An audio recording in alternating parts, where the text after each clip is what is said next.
আসসালামু আলাইকুম। কি অবস্থা সবার?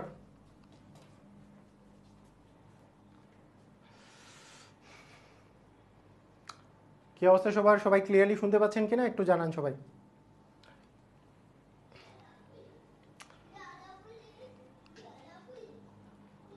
ওকে।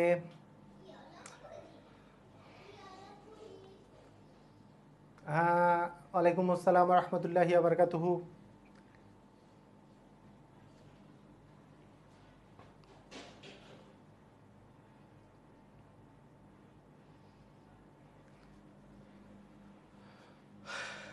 আলহামদুলিল্লাহ স্যার, কেমন আছেন? আলহামদুলিল্লাহ ভালো আছি, সমস্যা নাই।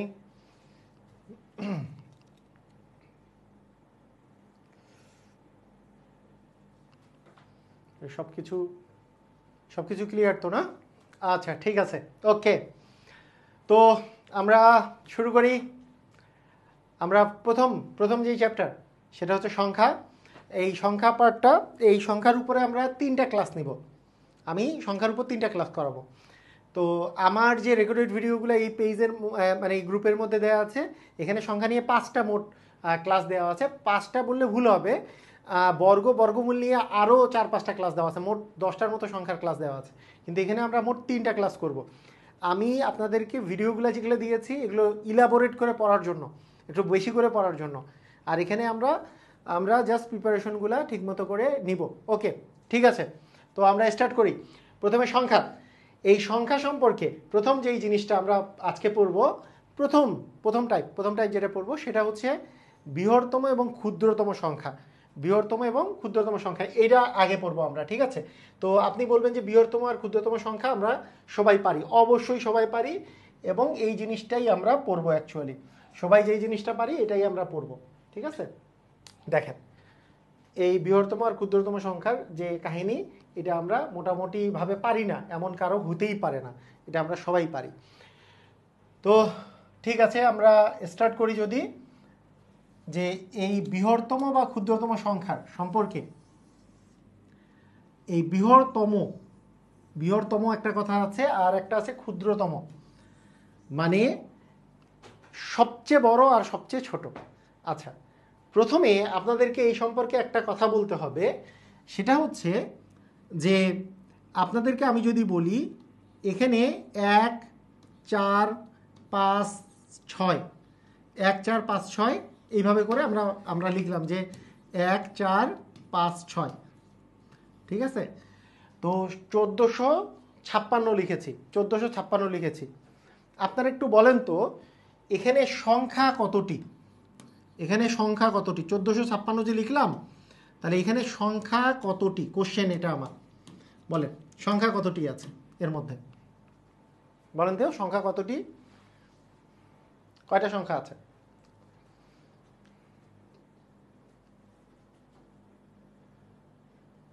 ক্লিয়ার না? আচ্ছা, এখানে সংখ্যা কতটি একটু বলেন। আচ্ছা, এখন কি দেখা যায়? মানে এই পাশে লাইটটার জন্য মনে হয় সমস্যা হচ্ছিল। এখন ক্লিয়ার কিনা দেখেন তো, এখানে সংখ্যা কতটি একটু বলেন। এখন মনে হয় ক্লিয়ার। এখানে সংখ্যা কতটি?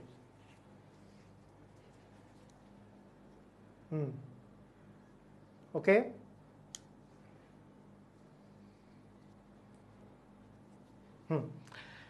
তো মোটামুটি আপনারা সবাই জানেন, কিন্তু অনেকেই আবার জানেনও না, তাই না? তো এখানকার অপশনগুলোর মধ্যে 2টা খুব ইম্পর্টেন্ট অপশন। একটা অপশন হচ্ছে কত, যে একটা অপশন হচ্ছে সংখ্যা আছে একটি, আর 2 নাম্বার অপশন হচ্ছে বি নাম্বার অপশন, মনে করেন সংখ্যা হচ্ছে 4টি। তাহলে কোনটা সঠিক? এর মধ্যে সঠিক হচ্ছে এখানে সংখ্যা আছে একটি। এই একটি সংখ্যা কোনটা? সেটা হচ্ছে 1456। 1456 হচ্ছে একটি সংখ্যা। এখানে ক নাম্বারটা সঠিক অ্যান্সার। 1456 হচ্ছে একটি সংখ্যা। এবং সংখ্যাগুলা কি কি দিয়ে তৈরি? 1 4 5 6। এই 1 4 5 6 এদেরকে তখন আর আমরা সংখ্যা বলতে পারবো না। এই 1 4 5 6 এগুলো হচ্ছে অঙ্ক।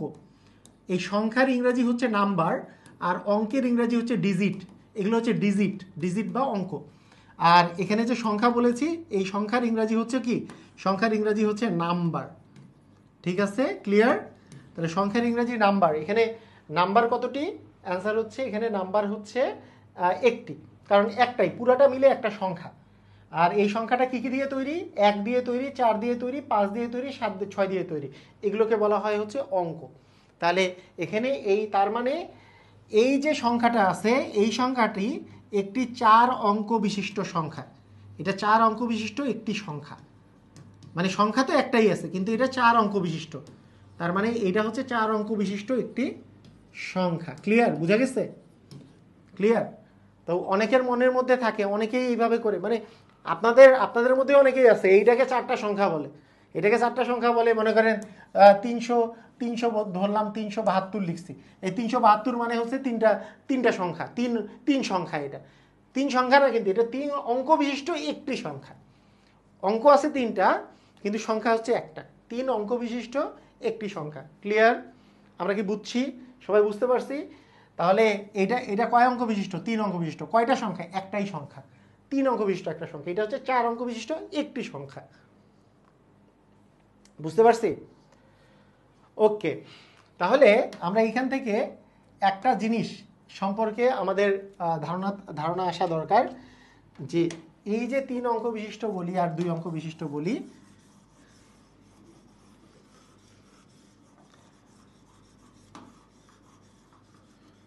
তাহলে দেখেন, তাহলে সংখ্যা মানে যেটা আমরা হিসাবের ক্ষেত্রে করতেছি, আর অঙ্ক হচ্ছে যেগুলো সংখ্যা বানাতে যেই জিনিসটা উপাদান তৈরি, সংখ্যার যে উপাদানগুলো সেটাই হচ্ছে অঙ্ক।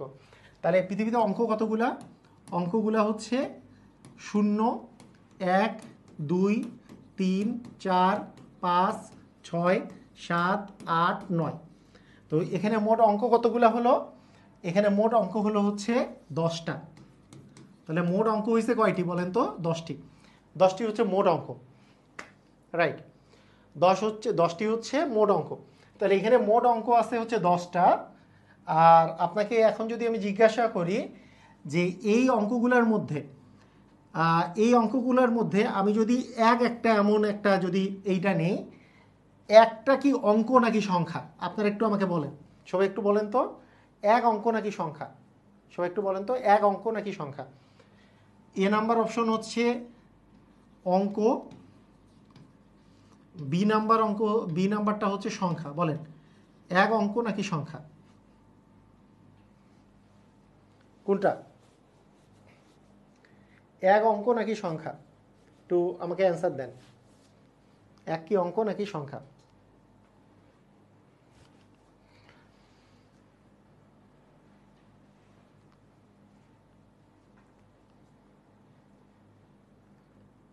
ওকে, ভেরি গুড। এটার অ্যান্সার হবে এ নাকি বি? এটার অ্যান্সার আসলে সি হবে, এ প্লাস বি, তাই না? এটা একই সাথে অঙ্ক প্লাস একই সাথে সংখ্যা, কারণ মানে একটি কলম, তার মানে একটা সংখ্যা। এই সংখ্যাটা তৈরি কি দিয়ে? এক অঙ্ক দিয়ে। মানে এক এমন একটা সংখ্যা যেটা হচ্ছে এক অঙ্ক বিশিষ্ট। 2 এমন একটা সংখ্যা যেটা হচ্ছে এক অঙ্ক বিশিষ্ট। মানে এক অঙ্ক বিশিষ্ট মানে কি? 2 এমন একটা সংখ্যা যেটা 2 দিয়ে তৈরি। মানে সংখ্যা তৈরির উপাদানকে অঙ্ক বলে। আমি যেমন বলি যদি যে 87 এমন একটা সংখ্যা যেটা 8 আর 7 দিয়ে তৈরি, তার 87 একটা সংখ্যা যেটা 8 এবং 7 দিয়ে তৈরি। সেরকম আমি যদি বলি 2 এমন একটা সংখ্যা যেটা শুধু 2 দিয়ে তৈরি, মানে 2 একই সাথে সংখ্যা, একই সাথে অঙ্ক। ওই একই রকম 3, 1, 2, 3, 4, 5, 6, 7, 8, 9, এগুলো সবগুলোই একই সাথে সংখ্যা, একই সাথে অঙ্ক, তাই না? বুঝা গেছে? ওকে, আচ্ছা। এর মধ্যে মানে যারা সংখ্যা এবং অঙ্ক, এই যে 1 থেকে 9 পর্যন্ত, এরা সংখ্যা এবং অঙ্ক সবগুলোই, এদেরকে আমরা সার্থক অঙ্ক বলি। আর নিরর্থক অঙ্ক হচ্ছে 0। তাহলে নিরর্থক অঙ্ক আছে 1টা আর সার্থক অঙ্ক হচ্ছে 9টা। মোট হচ্ছে 10টা অঙ্ক আছে। মোট হচ্ছে 10টা অঙ্ক আছে। ক্লিয়ার? বুঝা গেছে? ওকে, তাহলে এখন আমাকে কেউ যদি বলে যে একেবারে ছোট, মানে আমি যা এটা যে শিখালাম এটা কোন ক্লাসের পড়া? এটা ক্লাস 4-এর পড়া। এই যে এরপরে প্রথম টাইপটা কোন ক্লাসের? এটাও কিন্তু ক্লাস 4-এর টাইপের, যে বৃহত্তম আর ক্ষুদ্রতম সংখ্যা। আমাকে কখনো কেউ যদি বলে যে এক অঙ্কের হ্যাঁ, এক অঙ্কের বৃহত্তম সংখ্যা। তাহলে আমাদের কি আসবে? এক অঙ্কের বৃহত্তম সংখ্যা। তাহলে এক অঙ্কের বৃহত্তম সংখ্যা আমরা দিব হচ্ছে 9, কারণ কি 9-এর পরে তো 10, তাহলে তো 2 অঙ্কের বৃহত্তম সংখ্যা হয়ে গেল। তাহলে আমার যদি কোশ্চেন আসে এক অঙ্কের বৃহত্তম সংখ্যা কোনটা, তাহলে কিন্তু সেটা হবে হচ্ছে 9। একের জায়গায় যদি 2 দেই, 2 অঙ্কের, 2-এর কথা বলি যে 2 অঙ্কের বৃহত্তম সংখ্যা কি, তার মানে 2টা 9 হবে। যদি 3 অঙ্কের বৃহত্তম সংখ্যা বলি, তাহলে 3টা 9 হবে। কারণ কি এই 999 যে আছে, তারপরে যদি 1 যোগ করি তাহলে তো 1000 হয়ে যাবে, সেটা তো 4টা অঙ্ক হয়ে যাবে। এরকম করে 4 অঙ্কের বৃহত্তম সংখ্যা যদি বলি, তাহলে আমাদের 4টা 9 হয়ে যাবে, 4টা 9। তো এইভাবে করে আমরা যদি এভাবে করে যদি চলতে থাকে, যদি আমি বলি 6 অঙ্কের বৃহত্তম সংখ্যা বা 7 অঙ্কের বৃহত্তম সংখ্যা, তাহলে 7টা 9 হবে। তাহলে যত অঙ্ক বলা হবে তয়টা 9 হবে, তাই না? তয়টা 9 হবে। তাহলে আমাদের তয়টা 9 হবে। তাহলে আমরা এখানে পাচ্ছি 7টা 9। তাহলে 2 2 4 3 হচ্ছে 7টা 9। তাহলে যত অঙ্কের বৃহত্তম সংখ্যা বলবে ততগুলো 9 হবে। আচ্ছা, এখন আরেকটা বিষয়, যে যত অঙ্কের ক্ষুদ্রতম সংখ্যা বলবে, যদি এই বৃহত্তমের জায়গায় যদি ক্ষুদ্রতম সংখ্যা বলতো, তাহলে ক্ষুদ্রতম সংখ্যা বললে কি হতো? ক্ষুদ্রতম সংখ্যার যে বিষয়টা, যদি আমি বলি 2 অঙ্কের ক্ষুদ্রতম সংখ্যা, তাহলে অঙ্কের মধ্যে সবচেয়ে ছোট অঙ্ক কি আছে? দেখেন, সংখ্যার মধ্যে সবচেয়ে বড় সংখ্যা কি, মানে সরি, অঙ্কের মধ্যে সবচেয়ে বড় অঙ্ক কি? 9। 9 হচ্ছে সবচেয়ে বড় অঙ্ক। তাহলে সবচেয়ে বড় অঙ্ক দিয়ে আপনি সবচেয়ে বড় সংখ্যাগুলো তৈরি করবেন, সেরকম সবচেয়ে ছোট অঙ্ক দিয়ে সবচেয়ে ছোট সংখ্যা তৈরি করবেন। অর্থাৎ আমি যদি বলি যে 2 অঙ্কের ক্ষুদ্রতম সংখ্যা, তাহলে সবচেয়ে ছোট অঙ্ক দিয়ে আমার আসলে সংখ্যাটা তৈরি করতে হবে। তাহলে কি হয়ে যাবে? 2টা শূন্য। তাহলে 2টা শূন্য দিলে এটা কি 2 অঙ্কের কোনো ক্ষুদ্রতম সংখ্যা হলো? 2 অঙ্কের ক্ষুদ্রতম সংখ্যা হলো? হয় নাই। কেন হয় নাই? কারণ 2টা শূন্য মানে শূন্য, এটা তো আর 2 অঙ্কের ক্ষুদ্রতম সংখ্যা না। তাই ফার্স্টেরটা শূন্য বাদ দিয়ে জাস্ট একটা আমি 1 বসাই দিব। শূন্যটা মানে একেবারে শুরুতে শূন্য বসালে সেটা বসানো না বসানো সেম কথা, তাই শূন্যের জায়গায় 1 বসায় বাকিগুলো আমি শূন্য বসাবো। বিষয়টা এরকম। যদি আমাকে কেউ বলে যে 6 অঙ্কের ক্ষুদ্রতম সংখ্যা, তাহলে 6টা শূন্য দেওয়ার কথা ছিল, 6টা শূন্য, কিন্তু ফার্স্টের শূন্যটার কোনো মূল্য নাই, তাই ফার্স্টের শূন্যটার জায়গায় একটা 1 বসাই দিব, তাহলে বাকি 5টা যাবে শূন্য। তাহলে সেইটা হবে হচ্ছে ক্ষুদ্রতম সংখ্যা। তাহলে 6 অঙ্কের ক্ষুদ্রতম সংখ্যা হচ্ছে যে প্রথমে শূন্যের জায়গায় 1 বসবে, তারপরে আমাদের জাস্ট বাকি জিনিসগুলো বসবে। ঠিক আছে? ক্লিয়ার? বুঝেছি না? ওকে। তো এটা ক্লাস 4-এর জিনিস। তারপরে পড়ালাম যে 5 অঙ্কের বৃহত্তম এবং ক্ষুদ্রতম সংখ্যার যোগফল কত। তাহলে 5 অঙ্কের বৃহত্তম সংখ্যা মানে হচ্ছে 5টা 9, 5টা 9। আর ক্ষুদ্রতম সংখ্যা মানে প্রথমটা 1, পরেরগুলা 0। তাহলে এই দুটার যোগফল কত? 5 অঙ্কের বৃহত্তম আর ক্ষুদ্রতম সংখ্যার যোগফল কত? তাহলে এখানে 9 আসতেছে, এখানে 9, এখানে 9, এখানে 9, এখানে 9 আর একে কত? 10। তারপরে 10, তারপরে 4টা 9। তার মানে খ নাম্বারটা আমাদের অ্যান্সার হবে। দেখেন, এই যে খ নাম্বারটা অ্যান্সার। বুঝে গেছে? ক্লিয়ার? মানে আমাদের 5 অঙ্কের যেহেতু বলছে, 5 অঙ্কের বৃহত্তম মানে 5টা 9, 5 অঙ্কের ক্ষুদ্রতম যদি বলে তার মানে একটা 1 হবে, বাকি 4টা 0 হবে। তাহলে বাকি এই দুটা যোগফল নির্ণয় করতে বলছে। তার মানে যোগ করেছি, 9 আর 0 যোগ করলে 9, 9 আর 0 যোগ করলে 9, 9 0 9, 9 0 9, 9 আর 1 10। ওকে, ক্লিয়ার? বুঝেছি? পারবো?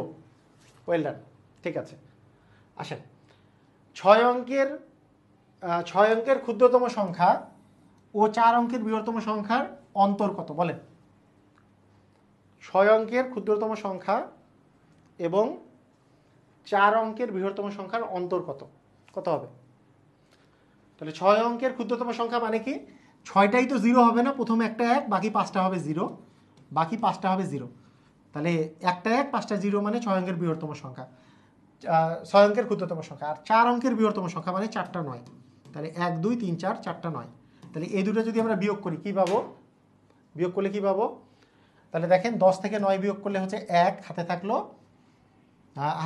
1, 9 আর 1 10, 0 থেকে 10 বিয়োগ করলে আমাদের 0, হাতে থাকলো 1, এখানেও হচ্ছে 0, এখানেও হাতের 1 মিলে 10, 0 থেকে 0, হাতের 1 থাকলো, তার মানে 10 থেকে 1 বিয়োগ করলে হচ্ছে 9, তার মানে 9 আমাদের 0 0 0 1, মানে 3টা 0 1, 9 3টা 0 1, এটা আমাদের অ্যান্সার হবে, তাই না? ঠিক আছে, খ নাম্বারটা অ্যান্সার হবে। বুঝেছি? আচ্ছা, এখানে একটা ইন্টারেস্টিং তথ্য দিই আমি, হ্যাঁ ইন্টারেস্টিং তথ্য দিই, মজা মজা মজা দিই, একটা মজার জিনিস বলবো মজার জিনিস, খুব ইন্টারেস্টিং একটা তথ্য দিই, খুব মজা পাবেন। দেখেন মজার তথ্যটা হচ্ছে যে আপনি এই যে জিনিসটা দেখেন, মানে এইটা থেকে এইটা বিয়োগ করা একটু হলেও কষ্ট না? আমি ছোটোদেরকে এটা শেখাই, তো আপনাদেরকে একটু বলে রাখি, ইন্টারেস্টিং তথ্যটা বলে রাখি, ছোটোদেরকে শেখাই। মনে করেন 1-এর পরে 5টা শূন্য, এইটা থেকে 4টা 9 বিয়োগ করা একটু হলেও ভেজাল ভেজাল মনে হচ্ছে। আপনি যদি জাস্ট এইভাবে করে চিন্তা করেন যে আমি এইখান থেকেও 1 বিয়োগ করব, এইখান থেকেও 1 বিয়োগ করব, মানে উপরেরটা থেকেও 1 বিয়োগ করব, নিচেরটা থেকেও 1 বিয়োগ করব, হ্যাঁ তারপরে বিয়োগটা করব। মানে আমি ছোটদের জন্য এটা কথা বলি, এটা থেকে 1 বিয়োগ করা মানে এই যে লাস্টে যে 10 আছে, মানে এই যে 10টা যে আছে, তার মানে দেখেন 1, তারপরে আছে 5টা শূন্য, তার 1 বিয়োগ করলে জাস্ট 5টা 9 বসবে। মানে এই জিনিসটা কিন্তু মাথায় রাখতে হবে যে ধরেন 1-এর পরে যতগুলো শূন্য আছে, 5টা শূন্য আছে, এখান থেকে যদি 1 বিয়োগ করেন তাহলে 1 বাদ দিয়ে বাকি হচ্ছে এই 5টা হচ্ছে 9 বসবে, 5টা 9, এই 5টা 9-এর সাথে 1 যোগ করলেই কিন্তু 1-এর পরে 5টা শূন্য আসে। এবং এইখান থেকে যদি আপনি 1 বিয়োগ করেন তাহলে এই 9 9 3টা 9 হবে, একটা 8 হবে, 3টা 9 একটা 8 হবে। এরপরে যদি এই দুটা থেকে বিয়োগ করেন তখন দেখবেন যে আপনার বিয়োগ ফলটা ইজিয়ার হয়েছে। তো এটা একটু প্র্যাকটিস করা লাগবে, এই দুটা জিনিস একটু যদি জানা যায় যে এর আগেরটা এটা আর এইটার আগেরটা এটা, এটুকু যদি জানা যায় তাহলে বিয়োগ ফলটা অনেক ইজি। তো এই ম্যাথ নিয়ে একটু একটু করা, মানে কি বলে, একটু গবেষণা করা, একটু মজা মজা পাওয়া, যে এইখান থেকেও 1 বিয়োগ করলাম না, সবসময় পরীক্ষার জন্য তা না যে আমি পরীক্ষায় তো আমি এটাই ভালো, তো করবেন, কিন্তু মজা পাইলে আপনার কি হবে, ম্যাথ সম্পর্কে যে ভীতিটা আছে ভীতিটা কাটবে। তাহলে আমরা এইটা প্রসেসকে অ্যাপ্লাই করব দরকার নাই, এটা জাস্ট এটা জাস্ট মজা করার জন্য আমরা এইটা প্রসেসই অ্যাপ্লাই করতে পারি, এটা থেকে এটার বিয়োগফল আমরা সবাই পারি, ঠিক আছে, দরকার নাই, হ্যাঁ দরকার নাই। আচ্ছা, যখন কোনো একটা অঙ্ক দ্বারা বৃহত্তম বা ক্ষুদ্রতম সংখ্যা তৈরি করতে বলবে, যে বললো যে 0 1 2 3 4 দ্বারা 5 অঙ্কের বৃহত্তম এবং ক্ষুদ্রতম সংখ্যার যোগফল কোনটি? সবসময় মনে রাখতে হবে বৃহত্তম সংখ্যা যখন বের করব সবচেয়ে বড়টা শুরুতে থাকবে, সবচেয়ে বড়, তারপরে ছোট, তারপরে তার চেয়ে ছোট, তারপরে তার চেয়ে ছোট এবং লাস্টে সবচেয়ে ছোট। এইটা করে দিলে আমাদের হচ্ছে 5 অঙ্কের বৃহত্তম সংখ্যাটা বের হবে। আর ক্ষুদ্রতম সংখ্যা বের করার জন্য শুধু একটা জিনিস মাথায় রাখতে হবে, যেহেতু 5 অঙ্কের বলেছে, সামনে শূন্য দিলে বাকিগুলো যদি পরে দেই তাহলে সেটা 4 অঙ্কের হয়ে যাবে। যদি আমি 0 1 2 মানে ছোট থেকে বড় সাজাই তাহলে সেটা 4 অঙ্কের হয়ে যাবে, কারণ সামনে শূন্য থাকা না থাকা সেম কথা, কারণ 1 যেই কথা 0 1 সেই কথা, কারণ 0 1 মানেই হচ্ছে 1, যেটা 1 অঙ্ক বিশিষ্ট, সামনে শূন্য দিলে সেটা কিন্তু আর 5 অঙ্ক বিশিষ্ট থাকে না। তাই আমরা যেই কাজটা করব, শূন্যটা একটা ঘর পরে বসাবো এবং যেই ঘরে আমি শূন্যটা বসালাম সেই ঘরে যা ছিল সেটা সামনে বসাবো, তাহলে সেইটা হবে হচ্ছে ক্ষুদ্রতম সংখ্যা। তাহলে 5 অঙ্কের ক্ষুদ্রতম সংখ্যা তৈরি করতে হলে কি করতে হবে, সামনে শূন্য, তারপরে 1, তারপরে 2, তারপরে 3 4 থাকার কথা, সেইটা না করে আমরা শূন্যটা এক ঘর পরে বসাবো, তাহলে 5 অঙ্কের ক্ষুদ্রতম সংখ্যাটা বের হবে। আচ্ছা, এরপরে কি করতে বলছে, যোগফল নির্ণয় করতে বলছে। তাহলে যোগ করলে 0 আর 4 যোগ করলে 4, 1 আর 3 যোগ করলে 4, 2 2 হচ্ছে 4, 3 আর 0 3, আর 4 আর 1 হচ্ছে 5, তার মানে 5 3 4 4 4, হ্যাঁ 5 3 4 4 4, গ নাম্বারটা না, গ নাম্বারটা আমাদের অ্যান্সার। সবাই ক্লিয়ার, বুঝেছি? ওকে, ইজি না? ভেরি ইজি, খুবই সুন্দর। ওকে, অনেক ইজি, হ্যাঁ আচ্ছা ঠিক আছে। দেখেন বিসিএস এ চলে আসছে, 31 বিসিএস এ চলে আসছিল যে 0 1 2 3 দ্বারা বৃহত্তম এবং ক্ষুদ্রতম সংখ্যার পার্থক্য কত। তাহলে কত হবে, বৃহত্তমটা কত দেখেন তো, এখানে আসতেছে 3, তারপরে আসতেছে 2, তারপরে আসতেছে আমাদের 1, তারপরে আমরা যদি দিই 0, এটা হচ্ছে বৃহত্তম, আর ক্ষুদ্রতম দিলে শূন্যটাতে এক ঘর পরে যাবে, তাই 1 সামনে দিলাম, পরে 0, তারপরে 2, তারপরে 3, মানে ছোট থেকে বড় সাজাবো কিন্তু শূন্যটাকে এক ঘর পরে দিব ক্ষুদ্রতমের বেলা। তাহলে 0 থেকে 3 গেলে হচ্ছে 7, মানে 10 থেকে 3 গেলে 7, হাতে থাকলো 1 মানে 3, 11 থেকে 3 গেলে 8, হাতে থাকলো 1, 2 থেকে 1 গেলে 1, আর এখানে 3 থেকে 1 গেলে হচ্ছে 2, তার মানে 2187 হবে আমাদের অ্যান্সার। ক্লিয়ার, বুঝেছি? সবাই পারবো? ওকে। ঠিক আছে, এইবার হচ্ছে অঙ্ক সংখ্যার স্থানীয় মান নির্ণয়। স্থানীয় মান, হ্যাঁ, অঙ্ক আর সংখ্যাগুলোর কি স্থানীয় মান থাকে, স্থানীয় মান নির্ণয় করা শিখবো। একটা জিনিস দেখেন, আচ্ছা আপনাকে আমি যদি বলি যে এই 47 মনে করেন একটা আপনার কাছে সংখ্যা আছে, 47 সংখ্যাটা মনে করেন আপনার কাছে 47 একটা সংখ্যা আছে, হ্যাঁ, ইংলিশে লিখি 47 আপনার কাছে একটা সংখ্যা আছে 47, হ্যাঁ। আপনারা আমাকে বলেন তো যে 47 4 আর 7 যোগ করলে কি 47 আসে কি না? মানে আমরা যে এটাকে 47 বলতেছি, 4 আর 7 যোগ করলে কি 47 আসে? Yes or no? আমাকে জাস্ট এটার অ্যান্সার দেন, 4 আর 7 যোগ করলে 47 আসে কি না? Yes or no? Yes or no? 4 আর 7 আমি যোগ করলাম, 47 আসে? না, মানে বোর্ডে ক্লাস নিলে জুমে ক্লাস করা যাবে না। বোর্ডে ক্লাস নিলে জুমে ক্লাস করলে ওই মানে স্ক্রিনটা ছোট হয়ে আসে, মানে বোর্ডে স্ক্রিন শেয়ারে যখন ক্লাস করব তখন জুমেও ক্লাস করা যাবে, সমস্যা নেই। স্ক্রিন শেয়ারে মাঝে মাঝে ক্লাস নেব, মানে আমরা মানে টেস্ট করে কোনটাতে ভালো হয় মিলাই ঝুলাই ক্লাস নেব। এটাতে কিছু ক্লাস নেব তাহলে এন্টারটেনমেন্ট আসবে, তাই না? যাদের মনোযোগ কম তারা একটু বেশি এটাতে প্রিফার করবে, আর যারা পড়তে চায় বেশি তারা হচ্ছে স্ক্রিন শেয়ারে প্রিফার করবে। তারপর আমি চিন্তা ভাবনা করে আমি ক্লাস নেব সিনক্রোনাইজ করে। গত যে ব্যাচটা ছিল এটাতে সবই স্ক্রিন শেয়ারে ক্লাস নিছি, তার আগে একটা ব্যাচ ছিল সেটাতে পুরাটা বোর্ডে ক্লাস নিছি। এটাতে আপনাদের এটা মিলাই নিব আর কি, সমস্যা নেই। ওকে ওকে, আসবে না। তাহলে 4 আর 7 যোগ করলে 47 আসে না, 4 আর 7 যোগ করলে 47 আসে না। সত্যি কথা বলতে দেখেন কাহিনীটা দেখেন, এই ব্যাপারটা হচ্ছে 4 আর 7 যোগ করলে যে 47 আসে না, আমরা ছোটোবেলা থেকে এরকম করে পড়ছিলাম না যে 4 10 7 47, এরকম করে একটা বলতাম না, 4 10 7 47, এরকম করে বলতাম 4 10 7, 1 10 2 12, 1 10 3 13, এইভাবে করে বলতাম না? 1 10 4 14, 1 10 5 15, এভাবে করে বলতাম। তো তার মানেটা কি আসলে? এই যে 10টা কোথা থেকে আসলো, এই 10 জিনিসটা কোথা থেকে আসছে? ঠিক আছে, তো এই 10 জিনিসটা যে আসার বিষয়টা, 10 জিনিসটা আসার বিষয়টা হচ্ছে এই যে এই 47 যখন আমরা বলতেছি তখন 7-এর স্থানীয় মানও হচ্ছে 7, কিন্তু এই যে 4 যে আছে 4 কিন্তু 4 না, 4-এর স্থানীয় মান হচ্ছে ওর একটা 10 আছে, মানে 10 দিয়ে গুণ হবে, তার মানে 4 10 হবে 40। সেই জন্য 47 বলতে আমরা বলতে পারি 4 10 7 47, 4 10 7 47। তার মানে আমরা 7-এর স্থানীয় মান 7, কিন্তু 4-এর স্থানীয় মান হচ্ছে 4 গুণন 10, 4 গুণন 10 মানে হচ্ছে 40, আর এই 7 যদি আমরা যোগ করি তাহলেই আসলে 47 আসে। সেই জন্য আমরা বলি কি 4 10 7 47, 4 10 7 47। ওকে, ক্লিয়ার, বোঝা গেছে? মানে বিষয়টাও এরকম যে আমরা আমরা আমরা বলতে পারি যে 4 মানে আসলে 4 না, 4 মানে হচ্ছে 4 10, মানে এইটা হচ্ছে 4-এর সাথে একটা 10 আছে, 4 10 7 47, মানে 4-এর সাথে 10 আছে, 4-এর সাথে 10 মানে কি 4 10 40। এই 40টাই হচ্ছে এই 4-এর স্থানীয় মান, হ্যাঁ, 4-এর স্থানীয় মান, মানে 40টাই হচ্ছে 4-এর স্থানীয় মান। তো এইটার পিছনে 10টা কেন আছে? এর পিছনে কারণ হচ্ছে এই যে সামনেরটা যে আছে এইটাকে বলি আমরা ওয়ান প্লেস, মানে হচ্ছে ইউনিট প্লেস বা ওয়ান প্লেস, এটাকে বলি আমরা একক স্থানীয় মান। এরপরে যেটা থাকে সেটাকে বলি আমরা কি দশক স্থানীয় মান। এভাবে করে চলে না? তো এই জিনিসটা একটু মাথায় রাখতে হবে। আমরা এটা একটু দেখি, আচ্ছা মিশাই দিই, এটা দিয়ে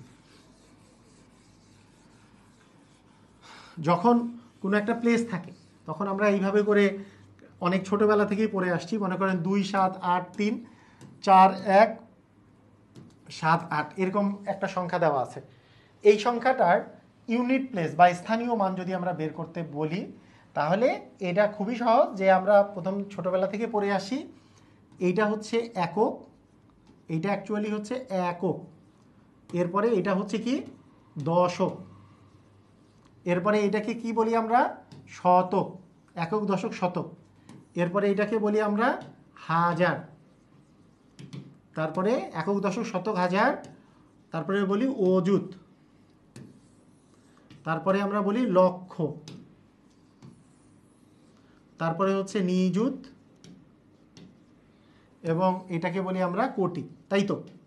এই তো কাহিনী না, এই ঘটনা একক দশক শতক হাজার অযুত লক্ষ নিযুত কোটি। এই তো একক মানে যেই স্থানীয় মানটা থাকবে, একক মানে হচ্ছে এইখানে আমাদের যে মানে যেই ভ্যালুটা দেয়া থাকবে সেটার সাথে হচ্ছে এক গুণ করতে হবে। মনে করেন এখানে যেহেতু একক আছে, এই কথাটার অর্থ হচ্ছে একের সাথে আমরা এক গুণ করে বসাবো, তার মানে এখানে এক একক, এক একক মানে হচ্ছে এক।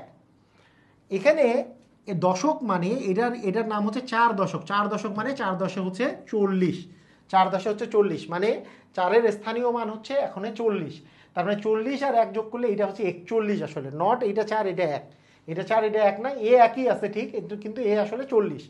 আবার এর কথা যদি আমি চিন্তা করি, এই জিনিসটা হচ্ছে 3 শতক। 3 শতক মানে এটার মান হচ্ছে 300। তার মানে আমি যদি শুধু 341 থাকতো, তাহলে 341 থাকলে আমি বলতাম একের মান 1, 4-এর মান হচ্ছে 40, আর 3-এর মান হইতো 300। এই তিনটা আমরা যোগ করলে 341 পাবো। হ্যাঁ, এক দশক শতক, একক দশক শতক। তাহলে একক মানে 1, 4 মানে হচ্ছে দশক, দশক মানে হচ্ছে 10 দিয়ে গুণ, আর শতক মানে হচ্ছে 100 দিয়ে গুণ। তার মানে এর সাথে আমি যদি কোনো একটা সংখ্যা পাই, তাহলে এর সাথে 1 গুণ করতে হবে, এর সাথে 10 গুণ করতে হবে, এর সাথে 100 গুণ করতে হবে, এর সাথে 1000 গুণ করতে হবে, এর সাথে 10,000 গুণ করতে হবে, এইভাবে করে করে চলবে। তারপরে এর সাথে 1 লক্ষ গুণ করতে হবে, তাহলে আমরা কি পাবো? তাহলে আমরা এর সাথে 10 লক্ষ গুণ করতে হবে, আর এর সাথে 1 কোটি গুণ করতে হবে, তাহলে আমরা মেইন সংখ্যাটার মানটা পাবো। ক্লিয়ার? বুঝা গেছে? এই আর কি কাহিনী। তো এতটুকু যদি আমরা বুঝি, তাহলে আমাদের প্রথম যেটা কথা, অনেকে যেটাতে আমরা ঘাবড়ায় যাই, অনেক কিছু আছে না যে আমরা কিন্তু মানে অনেক কিছু আছে যেটা দেখলে ঘাবড়ায় যাই অনেক সময়। কীরকম দেখেন, ভালো করে শুনেন। ধরেন আপনাকে আমি যদি বলি যে কোনো একটা সংখ্যার একক স্থানীয় অঙ্ক দেওয়া আছে, মনে করেন এক্স। দশক স্থানীয় অঙ্ক এইটা দেওয়া আছে মনে করেন ওয়াই। শতক স্থানীয় অঙ্ক এইটা মনে করেন দেওয়া আছে জেড, শতক স্থানীয় অঙ্ক। এবং হাজার স্থানীয় অঙ্ক, হ্যাঁ, হাজার স্থানীয় অঙ্ক এইটা আপনার দেয়া আছে মনে করেন এ। তাহলে বলেন তো, আপনাকে আমি যদি বলি সংখ্যাটি কত, তাহলে সংখ্যাটি কত যখন বলা থাকবে, তখন যদি আপনার একটা অপশনের মধ্যে এরকম থাকে যে আপনার একটা অপশনের মধ্যে থাকলো এ নাম্বার অপশন, যে X plus Y plus Z plus A, এই অপশনটা কারেক্ট হবে কি হবে না? Yes or no? এই অপশনটা কারেক্ট হবে কি হবে না, এটা একটু আমাকে বলেন। এই অপশনটা যদি আমরা দেই, এটা অপশন কি কারেক্ট কি কারেক্ট না? এইটা কি সংখ্যাটা কি এইটা, নাকি সংখ্যাটি কি এক্স ওয়াই জেড এ, এইটা কারেক্ট, নাকি এ জেড ওয়াই এক্স, এটা কারেক্ট, নাকি কোনোটি নয়? কোনটা কারেক্ট বলেন? এ বি সি ডি, কোনটা কারেক্ট অ্যান্সার? কোনটা correct answer? A B C D, কোনটা কারেক্ট?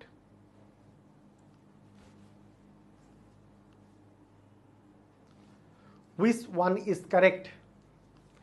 একক স্থানীয় অঙ্ক এক্স, দশক স্থানীয় ওয়াই, শতক স্থানীয় জেড, আর হাজার স্থানীয় হচ্ছে এ। তাহলে কোনটা কারেক্ট?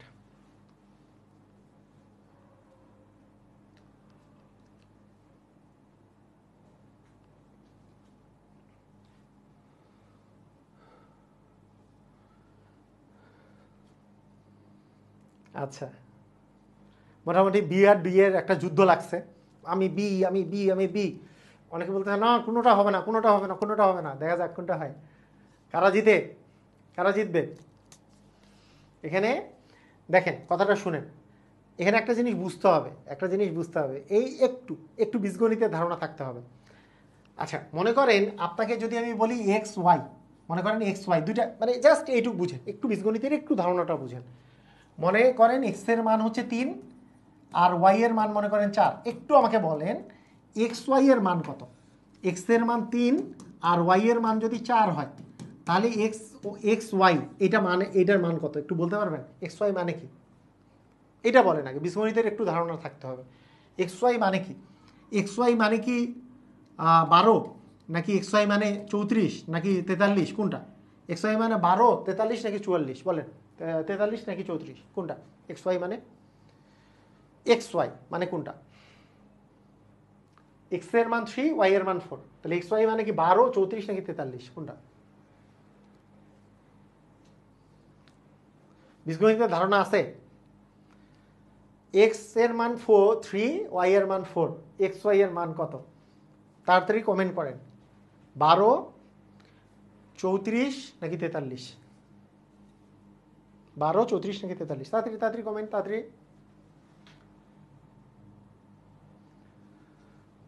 12, 34 নাকি 43 লিখে ফেলেন। 12 না, কেউ লেখেন 34, কেউ লেখেন 43, যে কোনো একটা লিখেন। দেখেন 12, 34 নাকি 43?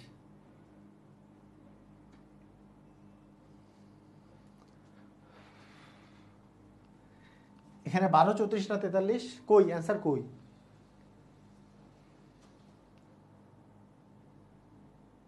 বারো, হ্যাঁ 12।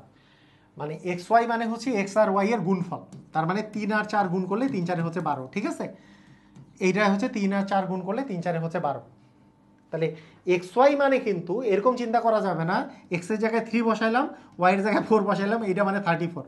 এক্স ওয়াই মানে কিন্তু 34 না, এক্স ওয়াই মানে কিন্তু 34 না, 3 আর 4 এর গুণফল। সেরকম আপনার এক্স ওয়াই জেড এ, মনে করেন একক স্থানীয় অঙ্কে মনে করেন আছে 2, এটাতে আছে 3, এটাতে আছে 4, এটাতে আছে 1, ধরেন এটা আছে।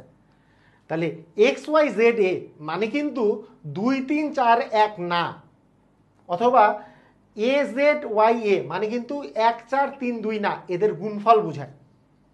এদের গুণফল বোঝায়। এদের কি বোঝায়?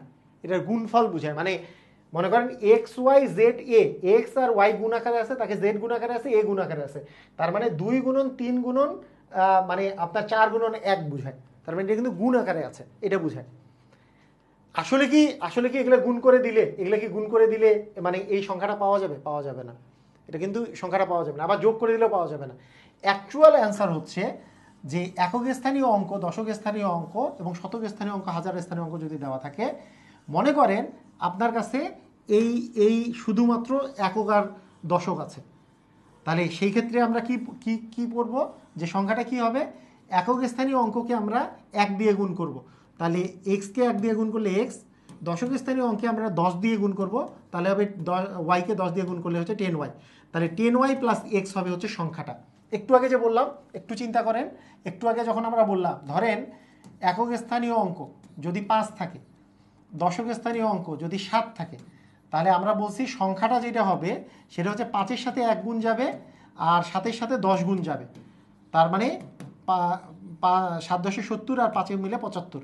এই 75-এরই একক স্থানীয় অঙ্ক হচ্ছে 1 আর দশক স্থানীয় অঙ্ক হচ্ছে 7। তাহলে এই 75 পাওয়ার জন্য আমরা কি করলাম? একক স্থানীয় অঙ্ককে 1 দিয়ে গুণ করলাম, দশক স্থানীয় অঙ্ককে 10 দিয়ে গুণ করলাম।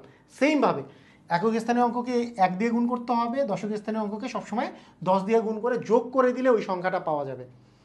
হ্যাঁ, দশক স্থানীয় অঙ্ককে মানে 10 দিয়ে গুণ করে ওই সংখ্যাটা পাওয়া যাবে। অর্থাৎ আমার যদি শতক স্থানীয় অঙ্ক, হাজার স্থানীয় অঙ্ক এইসবও যদি থাকে, আমাদের টেনশন করার কিচ্ছু কারণ নাই, আমাদের টেনশন করার কিচ্ছু নাই।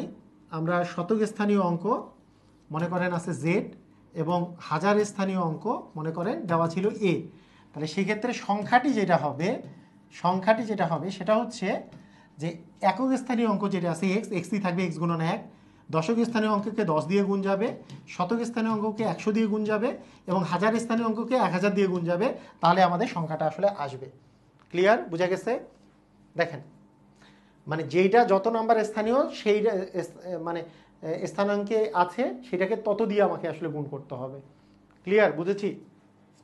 সবাই বুঝলাম? তাহলে আমরা হাজারকে আমরা মানে হাজার স্থানীয় অঙ্ক এ, যেহেতু একে 1000 দিয়ে গুণ করছি, শতকে 100 দিয়ে গুণ করছি, দশককে 10 দিয়ে গুণ করছি, এককে 1 দিয়ে গুণ করছি, তাহলে সেই সংখ্যাটা সেটাই হবে মেইন সংখ্যাটা। ক্লিয়ার? বুঝা গেছে?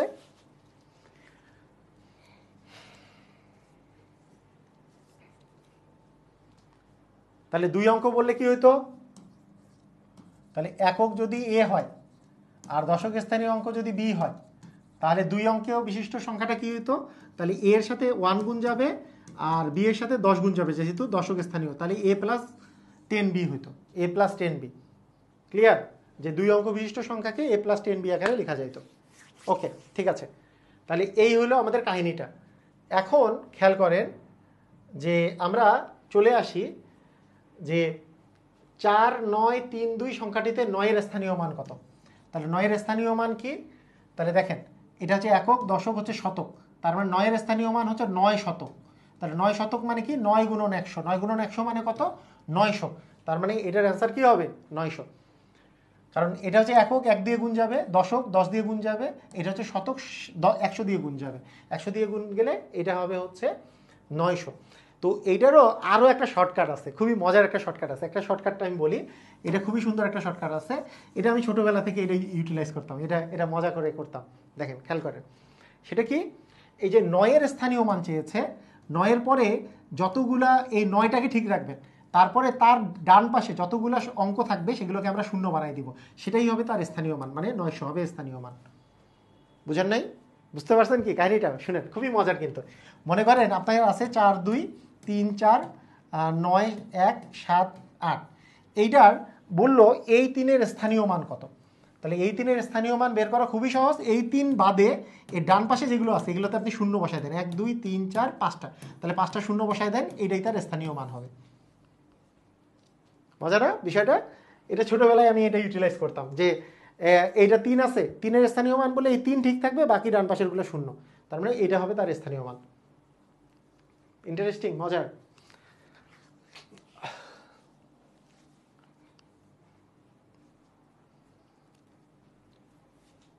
ওকে, ঠিক আছে।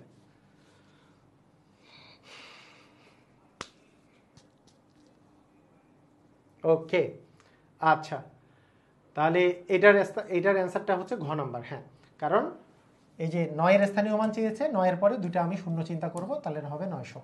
আচ্ছা, ঠিক আছে। আচ্ছা, এর পরেরটাতে আমরা চলে যাই। আচ্ছা, এইবার বলছে যে এই সংখ্যাটিতে 0-এর স্থানীয় মান কত। তাহলে শূন্যকে যদি ঠিক রাখেন, তার ডান পাশেও শূন্য, 0, 0 মানে তো শূন্যই। 0-এর স্থানীয় মান অলওয়েজই শূন্য, কারণ শূন্যকে পৃথিবীতে যে কোনো কিছু দিয়ে গুণ করলে, পৃথিবীতে যে কোনো কিছু দিয়ে গুণ যদি করেন তাহলে তো শূন্যই আসে। তাই শূন্য ঠিক রেখে যদি ডান পাশেরগুলোকে শূন্য বসে, 0, 0 মানেও শূন্য, তার মানে স্থানীয় মান হচ্ছে শূন্যই হবে। ওকে, মজা পাইছেন? ভেরি ভেরি ভেরি মজা। তার মানে অ্যান্সারটা হচ্ছে 0, খ নাম্বার।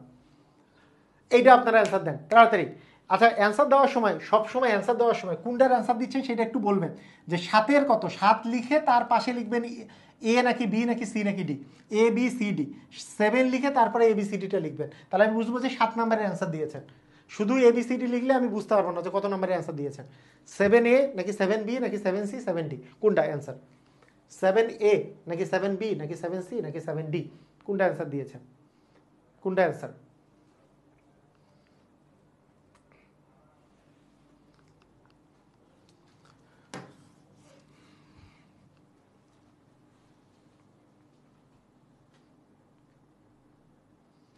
এই যে আবার বি দিয়েছেন, 7C। আচ্ছা, 7C দিয়েছে। ওকে, 7C 7C, হ্যাঁ। ফাহান জনি দিয়েছে, সোহেল দিয়েছে, খালিদ দিয়েছে, রফিকুল দিয়েছে। ওকে, ভেরি গুড। হুম হুম শুভ দিয়েছে, চাঁদনি দিয়েছে, ভেরি গুড। এই তো সবাই 7C। তাহলে গণতন্ত্রের পক্ষে হলে কি আমরা সিতে ভোট দিতে পারি, তাই না? দেখা যাক যে একটি সংখ্যার একক স্থানীয় মান হচ্ছে এ, দশক স্থানীয় মান হচ্ছে বি, সংখ্যাটি হচ্ছে কত।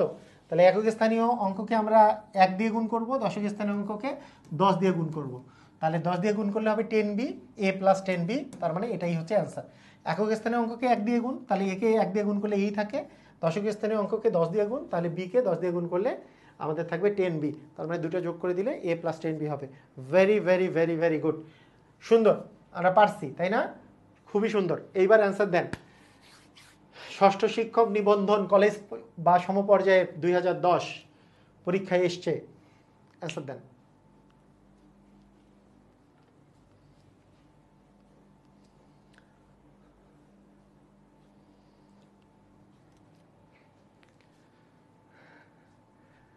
আচ্ছা, অনেকে লিখছে যে আমার ফ্রেন্ড ভর্তি হতে চায়, সে কি ভর্তি হতে পারবে? আমার এই কোর্সে কেউ 1 মাস পরে ইচ্ছা করলেও ভর্তি হতে পারবে। হ্যাঁ, যখন ভর্তি হবে তখন থেকে আগের ক্লাসগুলো রেকর্ডিং দেখে নিতে হবে। হ্যাঁ, যখন ইচ্ছা ভর্তি হতে পারবে। আজকে তো আপনাদের ফার্স্ট ক্লাস, কিন্তু যখন ইচ্ছা তখনই ভর্তি হতে পারবে। 1000 টাকা দিয়ে ভর্তি হতে পারবে, আর আগের ক্লাসগুলো সে রেকর্ডিং দেখে নেবে, কোনো সমস্যা নাই। আপনার ফ্রেন্ড অবশ্যই ভর্তি হতে পারবে, কোনো প্রবলেম নাই। ওয়াও, আপনারা তো অস্থির, মানে যুদ্ধ লাগাই দিয়েছেন বি আর ডি এর, কেউ বি কেউ ডি। আচ্ছা দেখা যায় কোনো সংখ্যার একক, দশক এবং শতক স্থানীয় মান এক্স, ওয়াই আর জেড। তাহলে এক্স হচ্ছে একক, তাহলে একক স্থানীয় অঙ্ক যদি এক্স হয় তাহলে এক্সের সাথে 1 গুণন, দশক স্থানীয় অঙ্ক ওয়াই তার মানে 10 গুণন, শতক স্থানীয় অঙ্ক জেড তার মানে কি 100 গুণন। তাহলে তার মানে কি x plus 10y plus 100z, x plus 10y plus 100z, এই যে X plus 10y plus 100z, মানে খ নাম্বারটা সঠিক। X plus 10y plus 100z, 100z, x plus 10y plus 100z হবে অ্যান্সার। মানে যেইটা যত নাম্বারে যত স্থানীয় মান, মানে অনেকে কিন্তু ঠিকমতো দেখে না। দেখেন এক্সটা হচ্ছে একক স্থানীয়, যেহেতু যথাক্রমে বলছে, তাহলে একক স্থানীয় অঙ্ক এক্স, এক্সের সাথে কিন্তু 1 গুণ হবে, কিন্তু এক নাম্বারে এক্সের সাথে 100 গুণ আছে। হ্যাঁ, আবার ঘ নাম্বারে এক্সের সাথে 10 গুণ আছে, আর এটা তো এক্স ওয়াই জেড, এটা তো হবেই না। হ্যাঁ, তাহলে এগুলো কিন্তু কারেক্ট হচ্ছে না। কিন্তু এক্স যেহেতু একক স্থানীয় অঙ্ক 1 গুণ হবে মানে এক্স, ওয়াই যেহেতু দশক স্থানীয় অঙ্ক 10 দিয়ে গুণ হবে 10y, জেড যেহেতু শতক স্থানীয় অঙ্ক 100 দিয়ে গুণ হবে তার মানে 100z। ক্লিয়ার? সবাই বুঝেছি? ক্লিয়ার?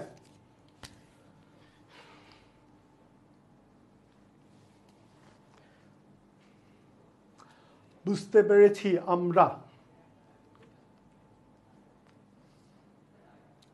আমি পেরেছি, পেরেছি। আচ্ছা, এটা টাইপ নাম্বার 4, কিন্তু আপনাদেরকে যেটা শিট দিব সেটাতে টাইপ নাম্বার 4 এইটা থাকবে। টাইপ নাম্বার 3 আছে হচ্ছে মৌলিক সংখ্যা নির্ণয়, সেটা আমরা নেক্সট ক্লাসে করব। আজকের ক্লাসে 1, 2 আর 4 এই 3টা টাইপ করি, কারণ আজকে ওরিয়েন্টেশন ক্লাস হয়েছে। হ্যাঁ, আজকে মজা করে আমরা কিছু শিখে যাই, তাই না? আজকে টাইপ নাম্বার 4 মূলত অমূলত সংখ্যা, কারণ মৌলিক সংখ্যা শিখতে গেলে একটু সময় বেশি লাগবে, তাই মৌলিক সংখ্যাটা 3 নাম্বার টাইপটা এর পরের দিন আমরা পড়বো। মৌলিক সংখ্যা কীভাবে নির্ণয় করতে হয় সেকেন্ড ক্লাসে আমরা শিখবো, ঠিক আছে? ওকে, টাইপ নাম্বার 4-এ মূলত অমূলত সংখ্যা নির্ণয় করতে গেলে আপনাদেরকে কিছু জিনিস একটু আমাকে বলতেই হবে, কারণ এটা ব্যাচ তো প্রাইভেট ব্যাচ, যেহেতু আমরা ধীরে ধীরে পড়বো, সময় আছে, তাই একটা কিছু বলতেই হবে আমাকে। হ্যাঁ, মূলত অমূলত। তো একটা জিনিস খেয়াল করেন, তো পৃথিবীতে এই যে বাস্তব সংখ্যা, মানে আমি যদি একবারে সংখ্যার কথাতেই আসি, একেবারে মনে করেন একেবারে উপরে আছে সংখ্যা, এই সংখ্যাটা অ্যাকচুয়ালি হচ্ছে 2 প্রকারের। এইখানে লিখে, হ্যাঁ, সংখ্যা পৃথিবীতে হচ্ছে 2 প্রকারের, একটা হচ্ছে বাস্তব সংখ্যা, একটা হচ্ছে কাল্পনিক সংখ্যা। বাস্তব সংখ্যা, কাল্পনিক সংখ্যা, অবাস্তব সংখ্যা। তো অবাস্তব সংখ্যা বা কাল্পনিক সংখ্যা নিয়ে আমার কিন্তু একটা ভিডিও দেয়া আছে, মানে ওই যে রেকর্ডেড ভিডিও দেয়া আছে, ওই দুই একবার থেকে আই দিয়ে কিন্তু পরীক্ষায় কোশ্চেন আসছে বিসিএসে, খুবই কম কোশ্চেন আসে ইমাজিনারি নাম্বার দিয়ে। তো এটা নিয়ে ক্লাস আছে, আপনি একটু রেকর্ডেড ভিডিওগুলো সার্চ দিবেন, রেকর্ডেড ভিডিওগুলো দেখবেন, লিস্ট তো দেওয়া আছে, দেখবেন যে কোনটা জটিল সংখ্যা বা কাল্পনিক সংখ্যা নিয়ে ভিডিও দেওয়া আছে, একটু চেক করবেন সেটা। তো এই সংখ্যার মধ্যে একটা পার্ট হচ্ছে বাস্তব সংখ্যা, একটা হচ্ছে কাল্পনিক সংখ্যা। এই যে বাস্তব সংখ্যা যে আছে, এই বাস্তব সংখ্যা এইটাকে যদি আমরা বলি, এই বাস্তব সংখ্যা মূলত হচ্ছে 2 প্রকারের। বাস্তব সংখ্যা মূলত হচ্ছে আমাদের 2 প্রকারের। একটার নাম হচ্ছে মূলত সংখ্যা। বাস্তব সংখ্যার ইংরেজি কি? Real number. রিয়েল নাম্বার 2 প্রকারের, একটা মূলত মানে একটা রেশনাল, আর একটা হচ্ছে অমূলত। অমূলত মানে হচ্ছে ইরেশনাল। একটা বাস্তব সংখ্যা, একটা কাল্পনিক সংখ্যা, আর বাস্তব সংখ্যা 2 প্রকারের, একটা মূলত একটা অমূলত। এই কথার অর্থ কি? এই কথার অর্থ খুবই গভীর। হ্যাঁ, মানে এই কথার অর্থ কিন্তু খুবই গভীর জিনিস আছে এর মধ্যে। আচ্ছা, আপনাকে মনে করেন আমি আপনাকে বললাম যে 0 একটা সংখ্যা আছে, এই 0 একটা সংখ্যা, বলেন তো 0 কি বাস্তব সংখ্যা নাকি কাল্পনিক সংখ্যা? এটাকে বলেন, 0 কি বাস্তব নাকি কাল্পনিক? আপনার কাছে কি মনে হয়, 0 কি বাস্তব সংখ্যা নাকি কাল্পনিক সংখ্যা? নিবন্ধন নিয়ে একটা কাভারেজ বললেন। আচ্ছা, কি মনে হয়, দেখে কি মনে হয়, জিরো কি বাস্তব নাকি কাল্পনিক? অবশ্যই বাস্তব, তাই না? দেখি কাল্পনিক হওয়ার কোনো চান্স আছে? কোনো চান্স নাই, বাস্তব সংখ্যা। এটাতে বাস্তব না কাল্পনিক? বাস্তব সংখ্যা। জিরো আবার কাল্পনিক কেন হবে? আচ্ছা, কথাটা বুঝেন। এখন আপনাকে আমি যদি বলি যে জিরো যদি বাস্তব সংখ্যা হয়ে থাকে, তাহলে জিরোর, দেখেন, বাস্তব সংখ্যা কিন্তু হয় মূলদ হবে, না হলে অমূলদ হবে। তাহলে জিরোর কাছে আর কোনো উপায় নাই যে, মনে করেন ওকে যদি আপনি বলেন যে জিরো বাস্তব সংখ্যা না, সরি বাস্তব সংখ্যা, তাহলে ওকে হয় মূলদ হইতে হবে, না হলে অমূলদ হইতে হবে। তাছাড়া কিন্তু আর কোনো প্রকারের কোনো উপায় নাই। মানে জিরোকে হয় বাস্তব হইতে হবে, নাহলে অবাস্তব হইতে হবে, সরি মূলদ হইতে হবে, নাহলে অমূলদ হইতে হবে। কারণ বাস্তবের দুইটাই পার্ট, হয় মূলদ নাহলে অমূলদ। আচ্ছা, আপনাকে যদি আমি বলি অমূলদ সংখ্যাগুলো ধরেন পাই একটা অমূলদ সংখ্যা, ই একটা অমূলদ সংখ্যা। পাই ই কি জিনিস এগুলো পরে আমি শিখাবো, সমস্যা নেই। পাই একটা অমূলদ সংখ্যা, ই একটা অমূলদ সংখ্যা। আর যেগুলোর বর্গমূল পূর্ণ সংখ্যা পাওয়া যায় না, যেমন √2, √3, হ্যাঁ, √5, √7, 6, √7, √8, অর্থাৎ কি যে এমন কিছুর বর্গমূল বা ঘনমূল যাদের পূর্ণ সংখ্যা, বা মানে এখানে যে যা কিছু দেওয়া থাকে যাদের পূর্ণ সংখ্যা মান পাওয়া যায় না। অর্থাৎ কীরকম, যে √4 যদি আমি করি, বা √1 যদি করি, 1 আর 1 গুণ করলে 1 হয়, 1 আর 1 গুণ করলে কত হয়, 1 হয়। তাহলে 1 আর 1 গুণ করলে যেহেতু 1 হয়, তার মানে হচ্ছে √1 মানে কিন্তু 1। যেহেতু 2 এমন একটা সংখ্যা আছে, সেটা হচ্ছে 2, যে 2 বার 2 গুণ করলে কিন্তু 4 হয়। তাহলে 2 আর 2 গুণ করলে যেহেতু 4 হয়, তাহলে √4 মানে কিন্তু 2, √9 মানে হচ্ছে 3। তার মানে এগুলোর বর্গমূল করলে কি পাওয়া যাচ্ছে, এগুলোর বর্গমূল করলে একটা পূর্ণ সংখ্যা পাওয়া যায়। যাদের বর্গমূল করলে পূর্ণ সংখ্যা পাওয়া যায় সেগুলো কিন্তু পূর্ণ সংখ্যা পাওয়া যায় না, সেগুলো হচ্ছে অমূলদ সংখ্যা, মানে √2। মানে এই জন্য বলা হয় পূর্ণবর্গ নয় এমন সংখ্যার বর্গমূলগুলো হচ্ছে অমূলদ। পূর্ণবর্গ নয় এমন সংখ্যার বর্গমূলগুলো হচ্ছে অমূলদ। মানে যদি মনে করেন, আপনাকে আমি যদি বলি রুট দেওয়া আছে মনে করেন 10, এমন পৃথিবী থেকে এমন কোনো সংখ্যা আছে যেই দুইটা সংখ্যা যদি আপনি গুণ করেন, পূর্ণ সংখ্যা দুইটা যদি গুণ করেন তাহলে 10 পাবেন? অ্যান্সার হচ্ছে না। কারণ 3 আর 3 গুণ করলে 9, 4 আর 4 গুণ করলে 16। তাহলে 9 একটা পূর্ণবর্গ সংখ্যা, যার বর্গমূল করলে 3 পাবেন, কারণ 3 আর 3 গুণ করলে 9। √16 একটা বর্গমূল, কারণ 4 আর 4 গুণ করলে 16 হয়। কিন্তু পৃথিবীতে এমন কোনো সংখ্যা নাই যেইটা একই জিনিস দুইবার গুণ করলে কিন্তু 10 পাওয়া যায়। তার মানে 10 কিন্তু √10 করলে সেটা একটা অমূলদ সংখ্যা হবে। কথা বোঝা গেছে? আচ্ছা, এই পর্যন্ত বললাম, হ্যাঁ। অথবা যেগুলো দশমিকের পরে অসীম দশমিক পর্যন্ত চলতে থাকবে সেগুলোকে বলবো অমূলদ সংখ্যা। এখন আমাকে বলেন যে এই জায়গাটার মধ্যে আমার কি জিরো আসছে? এই জায়গায় জিরো আসে নাই। এটাকে আরেকটা বলি অসীম দশমিক। মানে অসীম দশমিক মানে যেই দশমিকের পরে যদি অসীম অনাবৃত দশমিক, আসলে অনাবৃত দশমিক, এটা আমি বুঝাই দিব। অনাবৃত মানে যেটাতে পৌনঃপুনিক পড়ে না, সেটা যেটাতে পৌনঃপুনিক আসে না, এই অসীম অনাবৃত দশমিক সংখ্যা, এগুলো হচ্ছে অমূলদ সংখ্যা। পৌনঃপুনিক যেটাতে আসে না, পরে বুঝাই দেবো, একটু থামেন, একটু আমি বুঝাচ্ছি। এখন বিষয়টা বুঝেন। এখন ব্যাপারটা হচ্ছে অমূলদ সংখ্যার যে বিষয়টা আছে, এই অমূলদ সংখ্যা যদি এগুলো হয়ে থাকে, এই টাইপের সংখ্যাগুলা, এখন আমি একটা সংখ্যা নিলাম পূর্ণ সংখ্যা, সেই পূর্ণ সংখ্যাটা কি হবে? পূর্ণ সংখ্যাটা একটা মূলদ সংখ্যা হবে। তার মানে এর মধ্যে, মানে এই বাকিগুলা সবগুলাই হচ্ছে মূলদ সংখ্যা। তাহলে এইখানে এই জিনিসটা আমি বলেছি, খেয়াল করেন, এখানে একটু খেয়াল করেন সবাই, যে মনে করেন এখানে আমি বলেছি যে কোনগুলা হচ্ছে মূলদ সংখ্যা, এটা সম্পর্কে যদি আমি বলি, তাহলে আপনি কি কি জিনিস পাবেন। একটা হচ্ছে সকল পূর্ণ সংখ্যা হচ্ছে মূলদ সংখ্যা। এই পূর্ণ সংখ্যার মধ্যে ধনাত্মক সংখ্যা হইতে পারে, মানে প্লাস সংখ্যা, মাইনাস সংখ্যা, জিরো, এগুলো সবগুলোই হচ্ছে মূলদ সংখ্যা, প্লাস মাইনাস জিরো। সকল ভগ্নাংশ সংখ্যা মূলদ সংখ্যা, মানে যেগুলোকে ভগ্নাংশ আকারে প্রকাশ করা যায় সেগুলো হচ্ছে মূলদ সংখ্যা, ঠিক আছে? এগুলো হচ্ছে মূলদ সংখ্যা। সকল পৌনঃপুনিক সংখ্যা, এই যে পৌনঃপুনিক, আপনারা কি পৌনঃপুনিক দেখেছেন? যে এই যে মনে করেন 5-এর উপরে একটা ফোঁটা দেয়া আছে, এই যে পৌনঃপুনিক, এটা কি দেখেছেন? বা 2 এর উপরে, মানে 2, 3, 2 পয়েন্ট মনে করেন 0.5-এর উপরে একটা এইরকম করে ফোঁটা দেওয়া থাকে, অথবা 2 এইটা ফোঁটা দেওয়া আছে, অথবা 1.307 3 আর 7-এর উপরে এরকম করে ফোঁটা দেওয়া আছে। এটা হচ্ছে পৌনঃপুনিক সংখ্যা। এই যতগুলো পৌনঃপুনিক সংখ্যা আছে সবগুলো হচ্ছে মূলদ সংখ্যা। পৌনঃপুনিক মানে কি সেটা আমরা পরে বলছি। সকল সসীম দশমিক সংখ্যা মানে যেটা শেষ আছে, ধরেন আপনি যদি একটা দশমিক সংখ্যা নেন 1 2 3 4 7, এটা শেষ করে দিলেন, যদি শেষ করে দেন তাহলে সেটা একটা মূলদ সংখ্যা। ঠিক আছে, ওকে গেল এই পর্যন্ত এগুলো হচ্ছে মূলদ সংখ্যা। তাহলে এখন এই মূলদ সংখ্যা অমূলদ সংখ্যা সম্পর্কে আমরা ধারণাটা পাইতে গেলে আমি আগে আপনাদেরকে ছকটা বলে দিই। ছকটা সবাই মনোযোগ দিয়ে ছকটা লিখে ফেলেন, মানে ছকটা দেখেন পরে লিখে নিয়েন। তাহলে বাস্তব সংখ্যা আমরা দুই প্রকারে পাইলাম। বাস্তব সংখ্যা হচ্ছে দুই প্রকার। এখনই বুঝবেন যে কত মজার পড়াশোনা, কত মজার, কিভাবে করে মনে রাখতে হয় এখনই বুঝবেন। এইটা হচ্ছে মূলদ রেশনাল, এটা হচ্ছে অমূলদ। এখনই কত মজা করে বুঝবেন দেখেন, অনেক কিছু ধারণা একেবারে ক্লিয়ার হয়ে যাবে। মূলদের মধ্যে দুইটা পার্ট, তাহলে পূর্ণ সংখ্যা আর একটা হচ্ছে ভগ্নাংশ সংখ্যা, যেগুলো ভগ্নাংশ। সেই ভগ্নাংশটা কি হইতে পারে বলেন তো? প্রকৃত হইতে পারে, প্রকৃত ভগ্নাংশ হইতে পারে, অপ্রকৃত ভগ্নাংশ হইতে পারে, অপ্রকৃত হইতে পারে, আবার মিশ্র হইতে পারে।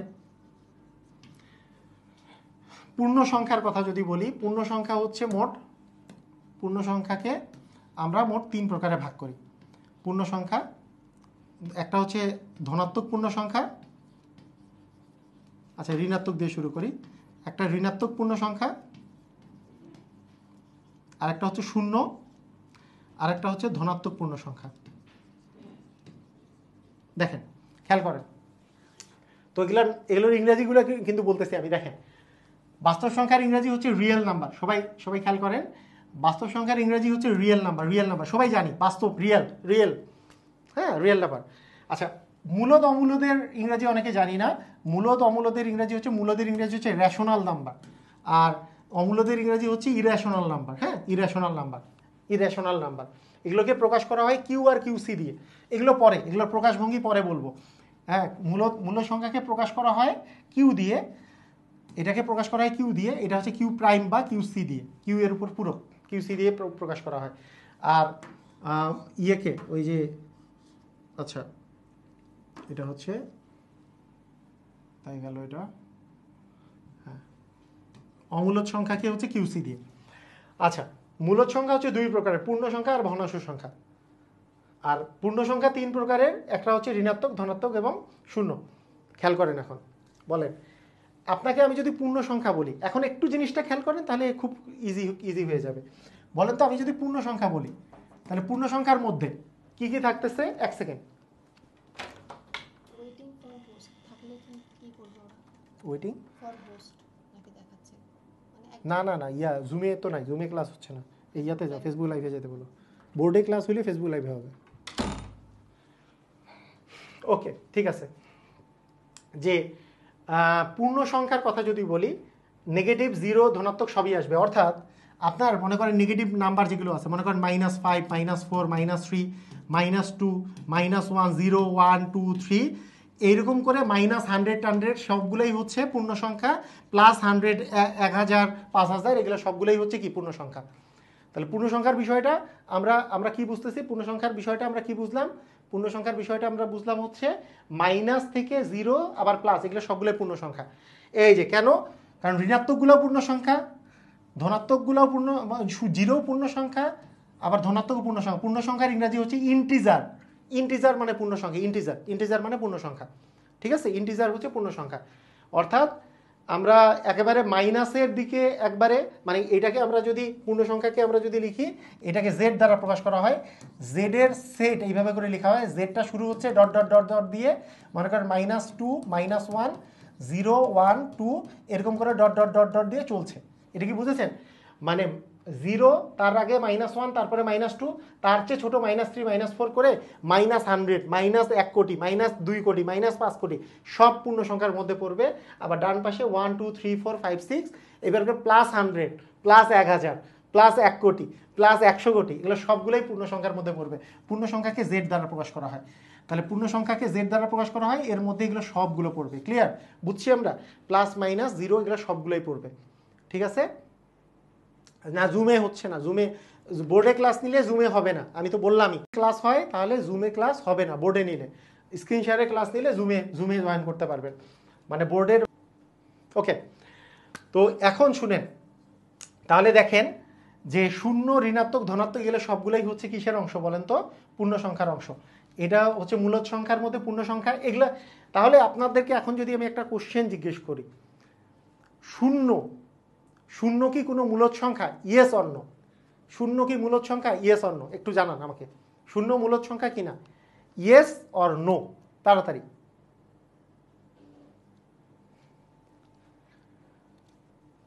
আচ্ছা, মানে অনেকে বলেছে যে মানে কমেন্টের জন্য ঠিকমতো লেখা বোঝা যায় না। কমেন্ট, এই যে দেখেন, এই অবস্থায় যখন একটা মোবাইল থাকে তখন আপনি কমেন্ট কেন, পড়াশোনাও ভালো মতো বুঝবেন না, কমেন্ট দেখার নিজের দরকার নাই। আপনি রোটেট করে নেন, রোটেশন অপশনে ক্লিক করে দিয়ে রোটেট করেন, কমেন্টটাকে এক সাইড করে দিয়ে রোটেট করে ফেলেন। কমেন্ট দেখার দরকার নাই, কমেন্ট সাইডে রোটেট করে এইভাবে করে বড় করে নেন, স্ক্রিনটা সুন্দর দেখাবে, সুন্দর দেখাবে। কথাটা কি বুঝছেন? মানে সুন্দর করতে হবে, মানে ওই কমেন্ট এই পাশ দিয়ে যাচ্ছে আর আপনি কমেন্ট টিপতেছেন আর হচ্ছে লিখতেছেন, এইভাবে পড়াশোনা হবে না। কমেন্টটা সাইড সুন্দর করে রোটেট করে এইভাবে করে পড়েন, দেখেন যে কত সুন্দর দেখাচ্ছে, বিশাল বড় দেখাবে। ক্লিয়ার? বুঝা যায়? ওকে, তাহলে আমাকে বলেন, শূন্য যদি পূর্ণ সংখ্যা হয় তাহলে শূন্য কি মূলদ সংখ্যা হইতে বাধ্য না? কারণ মূলদ সংখ্যার মধ্যেই তো পূর্ণ সংখ্যা পড়ে, মূলদ সংখ্যার মধ্যে পূর্ণ সংখ্যা পড়ে। তাহলে পূর্ণ সংখ্যার মধ্যে আবার কি শূন্য আছে, ধনাত্মক আছে, ঋণাত্মক আছে। তাহলে কি শূন্য কি মূলদ সংখ্যা হইতে বাধ্য না, বাধ্য কি না সেটা কি বলেন? শূন্য কি মূলদ সংখ্যা হইতে বাধ্য কি না? কারণ দেখেন, পূর্ণ সংখ্যার মধ্যে শূন্য আছে, আবার মূলদের মধ্যে পূর্ণ সংখ্যা আছে।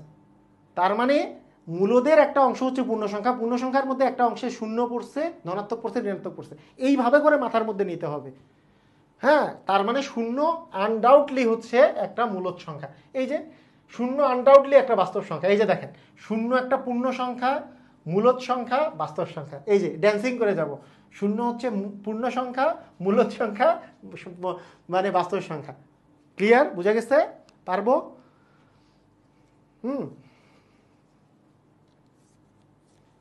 বাধ্য। আচ্ছা, তাহলে আমরা পূর্ণ সংখ্যা সম্পর্কে ধারণা পাইলাম যে মাইনাস প্লাস অখণ্ড সংখ্যা হইলে, ভগ্নাংশ না হইলেই সেটা পূর্ণ সংখ্যা, কোনো সমস্যা নাই। হ্যাঁ, কোনো অখণ্ড যদি সংখ্যা হয়, প্লাস মাইনাস জিরো এগুলো সবগুলো পূর্ণ সংখ্যা।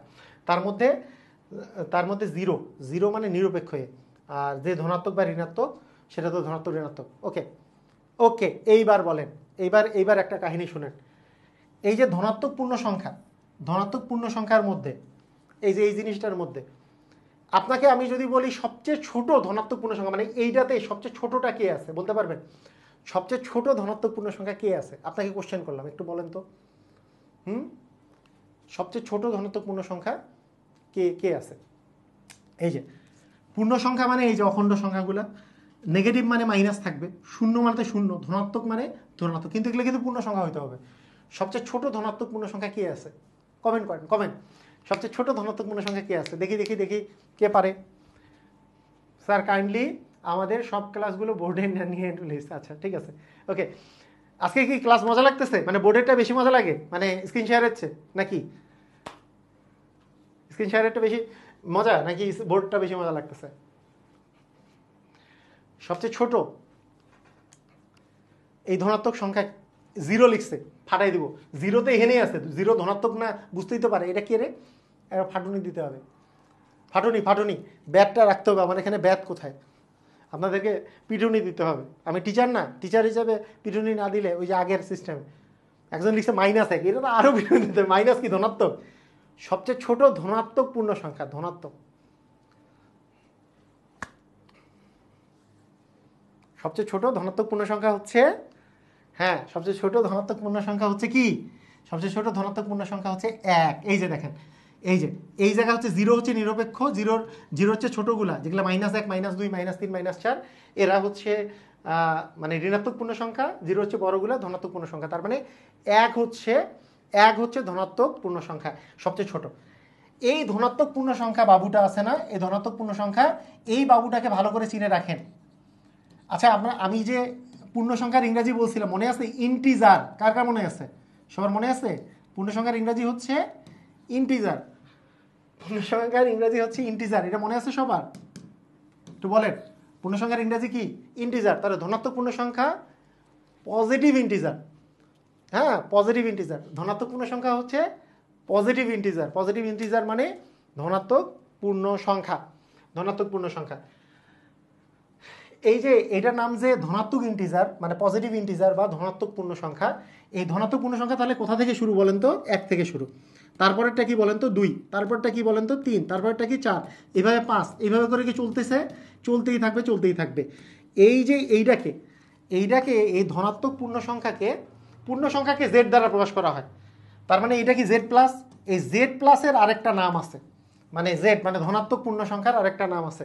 সেইটা খুবই সুন্দর একটা নাম, সবারই পরিচিত নাম। অ্যান্সার হচ্ছে ন্যাচারাল নাম্বার বা স্বাভাবিক সংখ্যা। সেই জন্য স্বাভাবিক সংখ্যাকে ধনাত্মক পূর্ণ সংখ্যা বলে, স্বাভাবিক সংখ্যা। তাহলে স্বাভাবিক সংখ্যাগুলো কি? স্বাভাবিক সংখ্যা শুরু হচ্ছে 1 থেকে। স্বাভাবিক সংখ্যা কোথা থেকে শুরু? স্বাভাবিক সংখ্যা কোথা থেকে শুরু? স্বাভাবিক সংখ্যা হচ্ছে 1 থেকে শুরু। কারণ স্বাভাবিক সংখ্যা মানে ধনাত্মক পূর্ণ সংখ্যা। এই যে এই বাবুটা হচ্ছে, এই বাবুটার নাম হচ্ছে স্বাভাবিক সংখ্যা। এই ধনাত্মক পূর্ণ সংখ্যা এইটাই হচ্ছে কিন্তু স্বাভাবিক সংখ্যা। এ হচ্ছে স্বাভাবিক সংখ্যা, মানে এটা শুরু 1 থেকে।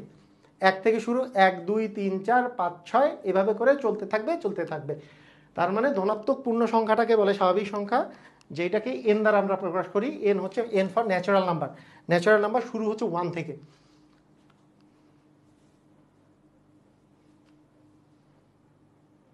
ক্লিয়ার? বুঝা গেছে? পারবো? তাহলে বুঝছেন?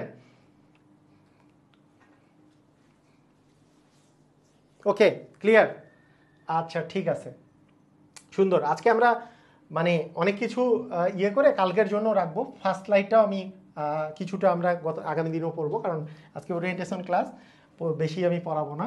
আচ্ছা, একটু দেখেন, আগামী দিনেও যে খুব বেশি পড়াবো তা না, প্রতিদিনই সহনশীল অবস্থায় পড়েই আমরা ভালো করব, সমস্যা নেই। ভালো করে শোনেন। এখন আমাকে বলেন, এই যে স্বাভাবিক সংখ্যা আপনারা পড়লেন না, স্বাভাবিক সংখ্যা আপনাদেরকে যে পড়ালাম, স্বাভাবিক সংখ্যা, এই যে স্বাভাবিক সংখ্যা যে আপনাদেরকে পড়ালাম, স্বাভাবিক সংখ্যা ন্যাচারাল নাম্বার কোথা থেকে শুরু বলেন? স্বাভাবিক সংখ্যা কোথা থেকে শুরু? 1 থেকে।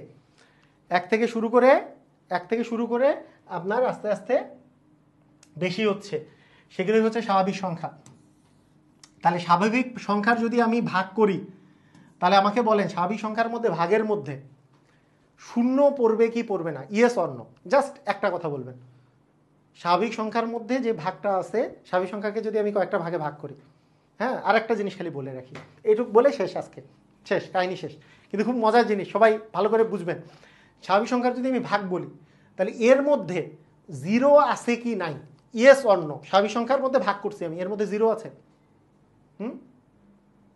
Positive integer equal real number, বলেন স্বাভাবিক সংখ্যার মধ্যে জিরো আছে? Yes or no?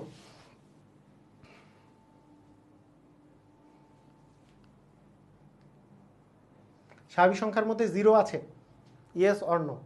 Zero. No লিখতে যায় অন লিখছে। সুমন, কি ব্যাপার? ও আগে লিখছেন কেন, অন লিখছেন কেন? না স্যার, জিরো নাই। জিরো তো নিউট্রাল নাম্বার। পজিটিভ ইন্টিজার হচ্ছে, পজিটিভ ইন্টিজার মানে ধনাত্মক পূর্ণ সংখ্যা ছিল স্বাভাবিক নাম্বার, তার মানে 1 থেকে শুরু, তাই না? তাহলে এরা কিন্তু 1 2 3 4 এইটা থেকে শুরু। এই সংখ্যাগুলোকে 3 ভাগে ভাগ করে, খুবই মজার 3টা ভাগ। এই 3টা ভাগের মধ্যে একটাকে বলি আমরা মূলদ সংখ্যা, একটাকে বলি আমরা মৌলিক সংখ্যা। ইংরাজি হচ্ছে মৌলিক সংখ্যার ইংরাজি হচ্ছে প্রাইম নাম্বার, প্রাইম। একটা হচ্ছে প্রাইম নাম্বার, একটা হচ্ছে অমৌলিক সংখ্যা বা যৌগিক সংখ্যা। এটার ইংরাজি হচ্ছে কম্পোজিট নাম্বার, এটার নাম হচ্ছে কম্পোজিট নাম্বার। মৌলিক সংখ্যা হচ্ছে তারা যাদের গুণনীয়ক মাত্র 2টা। কোন 2টা? মনে করেন 2 এমন একটা সংখ্যা যার গুণনীয়ক মানে 2কে 1 দিয়ে ভাগ করা যায় এবং 2 দিয়ে ভাগ করা যায়। 3 এমন একটা সংখ্যা যাকে 1 দিয়ে ভাগ করা যায়, 3 দিয়ে ভাগ করা যায়। 5 এমন একটা সংখ্যা যাকে 1 দিয়ে ভাগ করা যায় আর 5 দিয়ে ভাগ করা যায়। কিন্তু যখন আমার 4 আসবে, 4কে 1 দিয়েও ভাগ করা যায়, 2 দিয়েও ভাগ করা যায়, 4 দিয়েও ভাগ করা যায়, অর্থাৎ ভাগ করলে পূর্ণ সংখ্যা পাওয়া যায়। যদি কোনো একটা সংখ্যার গুণনীয়ক সংখ্যা মাত্র 2টা থাকে তাকে আমরা বলবো মৌলিক সংখ্যা। যদি 2টার বেশি থাকে, যেমন 6কে আমরা 1 দিয়ে ভাগ করতে পারি, 2 দিয়ে ভাগ করতে পারি, 3 দিয়ে ভাগ করতে পারি, 6 দিয়ে ভাগ করতে পারি। যেমন ধরি আমরা 8কে 1 দিয়ে ভাগ করতে পারি, 2 দিয়ে, 4 দিয়ে, তারপরে 8 দিয়ে। তার মানে 2-এর বেশি গুণনীয়ক যদি, এখানে যেমন গুণনীয়ক সবগুলোতে 2টা করে, এখানে 3টা, এখানে 4টা, এখানে 4টা, গুণনীয়ক যদি 2-এর বেশি থাকে তাহলে গুণনীয়ক 2-এর বেশি থাকলে এটাকে বলবো কম্পোজিট নাম্বার বা যৌগিক সংখ্যা। আর 2টা যদি গুণনীয়ক হয়, হ্যাঁ, সংখ্যার মধ্যে কি 0 আসে? স্বাভাবিক সংখ্যার মধ্যে 0 তো নাই, লিখেই তো দিলাম যে স্বাভাবিক সংখ্যা মানে তো ধনাত্মক পূর্ণ সংখ্যা। ধনাত্মক পূর্ণ সংখ্যায় তো 0 নাই, কারণ ধনাত্মক সংখ্যার আগে আছে 0, তার আগে আছে ঋণাত্মক। ঋণাত্মক আর 0 বাদে আছে ধনাত্মক। এই ধনাত্মক পূর্ণ সংখ্যা মানে স্বাভাবিক সংখ্যা। স্বাভাবিক সংখ্যায় 0 নাই। ঠিক আছে? তাহলে আপনারা আমাকে বলেন, আপনার কোনো একটা সংখ্যার গুণনীয়ক হবে 2টা বা 2টার বেশি। কোনো সংখ্যাগুলোর গুণনীয়ক কয়টা থাকবে? হয় 2টা হবে বা 2টার বেশি থাকবে। যদি 2টা হয় তাহলে মৌলিক সংখ্যা, আর 2টার বেশি হইলে যৌগিক সংখ্যা। কথা কি বুঝছেন? মানে 2টা যদি হয় গুণনীয়ক তাহলে কি সংখ্যা? মৌলিক সংখ্যা। যে ওই সংখ্যাটা এবং 1, এই 2টা হচ্ছে গুণনীয়ক। মনে করেন 7 এমন একটা সংখ্যা যেটার গুণনীয়ক হচ্ছে 1 আর 7, ওই সংখ্যাটা আর 1। 11 এমন একটা সংখ্যা 1 এবং 11 দ্বারা বিভাজ্য, তাহলে গুণনীয়ক হচ্ছে 2টা। কিন্তু 2টার বেশি হলে কি হবে? 2টার বেশি হলে কি হবে বলেন তো? 2টার বেশি হলে কি হয়ে যাবে বলেন? যৌগিক সংখ্যা। আর কি কিছু সম্ভব? 2টা বা 2টার বেশি আর কি কিছু সম্ভব? অবশ্যই সম্ভব। আরেকটা জিনিস আছে, কিন্তু অবশ্যই সম্ভব। একটা জিনিস আছে, কি আছে? যার 2টাও নাই, 2টার বেশিও নাই, এমন একটা সংখ্যা বলেন। এমন একটা সংখ্যা বলেন যার 2টা গুণনীয়কও নাই, 2টার বেশিও নাই। কে এমন কে আছে? এমন কে আছে যে যার 2টাও গুণনীয়ক নাই কিন্তু 2টার বেশিও নাই? সেটা হচ্ছে 1 এমন একটা সংখ্যা যার গুণনীয়ক শুধুমাত্র একটা। সেই জন্য 1 মৌলিকও না, যৌগিকও না। অনেকে জিজ্ঞেস করে না 1 কেন মৌলিক সংখ্যা না? 1 কেন মৌলিক সংখ্যা না? 1 মৌলিক সংখ্যা না কারণ 1-এর গুণনীয়ক মাত্র একটা। 2 কেন মানে মৌলিক সংখ্যা? 2-এর গুণনীয়ক 2টা, 1 এবং 2। 3 কেন মৌলিক সংখ্যা? 1 এবং 3 মৌলিক গুণনীয়ক তাই। 5 কেন মৌলিক সংখ্যা? 1 এবং 5 হচ্ছে গুণনীয়ক। যার গুণনীয়ক 2টা সেটা মৌলিক, যার গুণনীয়ক 2-এর বেশি যৌগিক, যার গুণনীয়ক একটা, 1-এর গুণনীয়ক একটা, 1 সেজন্য একাই আছে। 1 হচ্ছে এমন একটা স্বাভাবিক সংখ্যা যে মৌলিকও না, যৌগিকও না। ক্লিয়ার? সবাই বুঝেছি? সবাই বুঝতে পেরেছি? ক্লিয়ার? Is it clear?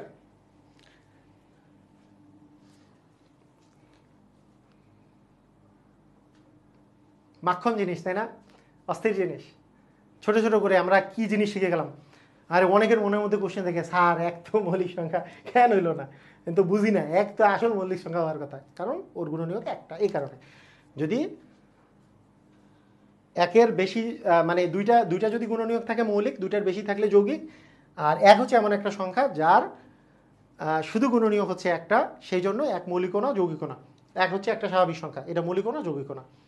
সেই জন্য 2 থেকে মৌলিক সংখ্যা সবচেয়ে শুরু হচ্ছে 2 থেকে। 2 হচ্ছে সবচেয়ে ছোট মৌলিক সংখ্যা, 2 হচ্ছে একমাত্র জোড় মৌলিক সংখ্যা, এবং সবচেয়ে ছোট জোড় মৌলিক সংখ্যার নাম হচ্ছে 2। ওকে, তো ওয়েল ডান। আজকে মনে হয় আমরা এই পর্যন্তই রাখি। আমরা আস্তে আস্তে ক্লাসের ডিউরেশনটা বাড়াবো, মাঝে মাঝে সপ্তাহে ক্লাসের সংখ্যা বাড়াবো।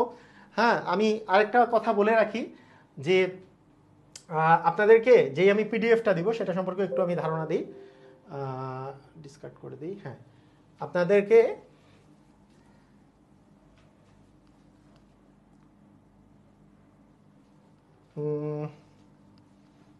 আচ্ছা,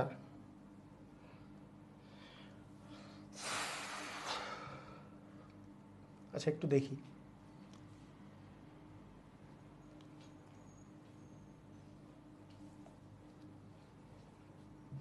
আপনাদের পিডিএফটা মূলত পিডিএফের কথা যদি বলি, পিডিএফ সম্পর্কে আমি মনে করেন আপনারা পিডিএফটা যেটা পাবেন, এই পিডিএফটা পাবেন যেখানে টাইপ সম্পর্কে বর্ণনা দেওয়া থাকবে। আমার ম্যাজিক ম্যাপ বইয়ের উপরে বেস করে ইম্পর্টেন্ট জিনিসগুলোকে আমার পিডিএফের মধ্যে সাজাইছি। এই পিডিএফটা আপনারা পাবেন।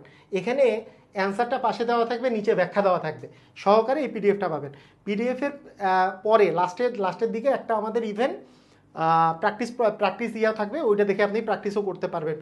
এই পিডিএফটা আপনি কিভাবে পাবেন সেটা নিয়ে আমি পোস্ট দিব। তাই এখনই আবার ফোন টোন দিয়ে না যে পিডিএফ স্যার কেমনে পাবো, পরীক্ষা কেমনে দিব, সবই আমি জানাবো, কোনো টেনশন নাই। হ্যাঁ, সপ্তাহে 4 দিন করেই ক্লাস থাকবে। ক্লাসগুলো কী কী বার ওটা তো লিখেই দেওয়া আছে, শনি, সোম, মঙ্গল, বৃহস্পতি। আজকে যেহেতু মঙ্গলবার, আগামী বৃহস্পতিবার ক্লাস হবে। ঠিক আছে? তো ঠিক আছে, সবাই ভালো থাকেন, আল্লাহ হাফেজ।